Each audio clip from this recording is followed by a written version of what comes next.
Want to log in Nvidia using Discord? Here's how to log in. First, go to Nvidia's login page. Here you will see an option Login with Discord. Tap on it and enter your Discord's credentials. Enter your email or phone number here and enter the password, then tap login. Or you can also log in using QR code. Then the confirmation code will be sent to the phone number connected to your Discord account. Check the message and enter your verification code here.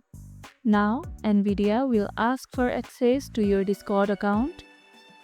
Keep scrolling and tap authorize. To complete your profile, enter your email address, your display name and your date of birth. Then tap create account.